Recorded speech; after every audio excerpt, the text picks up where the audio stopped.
part three on migration. We'll finish up this presentation now. So how do people react to migration? What are the reactions? You see some strong reactions here. And if you've been following any attention to the news and basically the realities of our current world, you know that immigration is one of the hot button topics. Our president in part ran for president based on this idea of limiting immigration and vilifying immigrants. And this is something that is a part of the world that we live in today. This history of dislike and distrust of immigrants is not a new part of American history. Throughout American history, I teach numerous examples of times in history where groups were upset or angry with immigrants coming in and threatening the population or threatening to make changes. And so the view of immigrants as being a threat is something that's been embedded into American history. And it's something that's also important to recognize that many groups that were at one point the targets of these xenophobic feelings towards or fear of others towards immigrants are now some of the groups that dislike new immigrants to the United States. You know, my family would be a great example of this. My great grandmother never spoke English. She only spoke French. They were French immigrants to the United States about 100 years ago now. My grandmother remembered being picked on as a child because her mother didn't speak English and she was an immigrant, and the food from their house smelled different than other students, and all of the same type of stereotypes that we see of immigrants. Today, people like me and my peers could easily be members of groups that would target immigrants as threatening to the United States. And it was something that I always want to make sure that myself and my students and my children are aware that it was my family that was at one point targeted by groups that didn't like immigrants. And now, if my family were to be targeting others, we would be falling into the same trap that others had before them. Some examples of this negative attitudes towards immigrants. One example that is often not mentioned in our history, there's a lot of examples of things that happened to the different immigrant groups. One particular group was the Know Nothing Party that formed right around the time of the buildup to World War I. This was a party that one of its big beliefs was based in this idea that immigrants, especially German and Irish immigrants, were threatening the United States and the cultural fabric of the United States. Then there were targeted, Chinese immigrants were targeted. Chinese immigrants were first recruited by the United States to come to the United States and build the railroad from the west building to the east.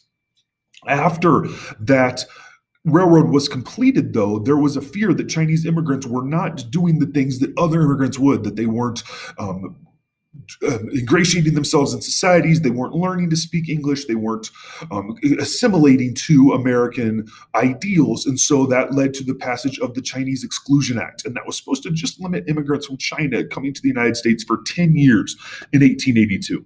Well, that was renewed repeatedly until 1943, when Chinese immigrants were again allowed to come into the United States as World War II is ending. But during that entire period from 1882 to 1943, no immigrants from China. And in reality, when it says China here, this is referring to all people from Asia.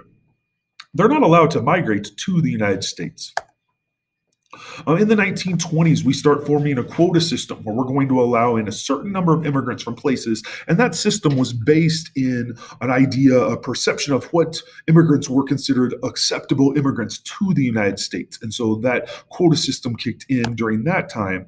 And this is the background for the Executive Order 9066, when they had Japanese internment during World War II, and Japanese citizens, so people from the United States, but whose family had come from Japan, were gathered up and placed into internment camps throughout World War II because we'd been attacked at Pearl Harbor by the Japanese. So these are just a few of those examples.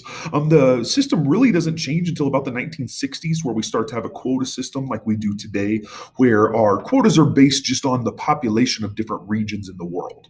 And so today we see immigrants coming to the United States from all over the world based on the percentages of people in the world.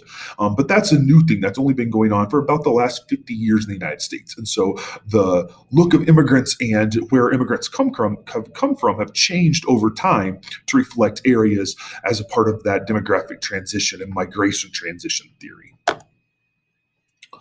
We'll go ahead and skip here now. One term that you should be familiar with are undocumented workers.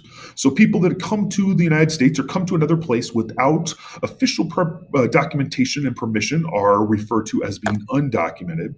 That documentation could be a birth certificate or a passport or a visa or a green card, which is permission to do work in a new location, or like it says here, a work permit.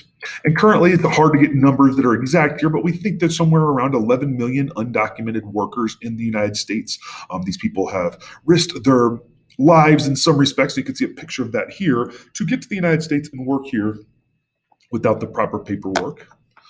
Here is a chart that I thought was really interesting. This shows remittances. Remember, remittances is the money that's sent back to places from the United States by country in the billions of dollars. And so look at that, $72 billion in 2015 went back to India from the United States. 25 billion went to Mexico, another 15 billion to Bangladesh, and 20 million to Egypt. So you can see big amounts of money are leaving the United States through these remittances. And this is one concern that some Americans have when you employ immigrant labor, is that those immigrant laborers are going to send parts of their pay back home to their countries, and that will benefit the country, the economy in their country, but not necessarily continue to move through the American economy at the rate that it would. Although we need to recognize that any worker that sends remittances home is still going to likely need to spend some, and usually a large portion of their pay here in the United States to cover things like living expenses, transportation, food, and all of the other necessities here in the United States. Just a couple more final terms. The first one is coyotes or polero, and there are other pronunciations and descriptions for this term.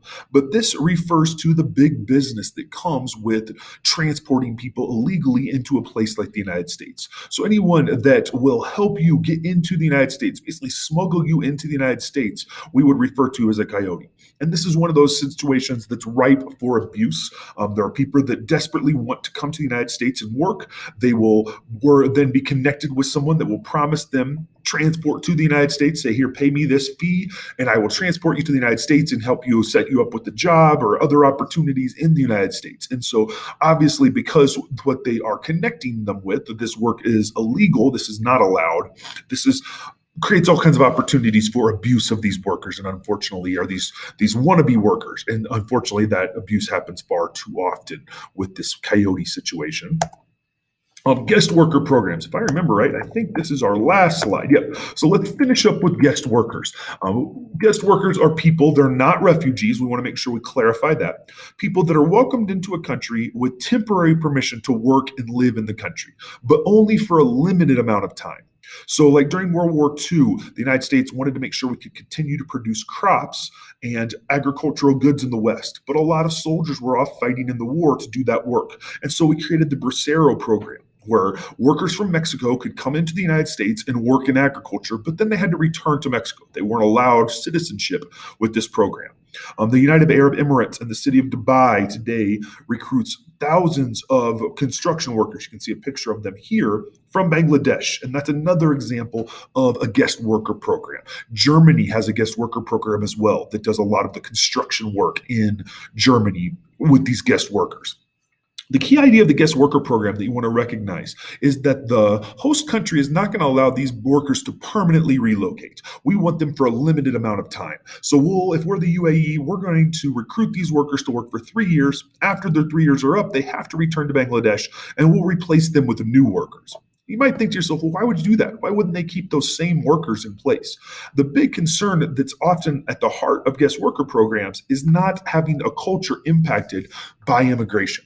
So let's allow workers to come in. We need labor. So we're going to allow these workers to come in and work. But because they can't stay, they're not going to start families.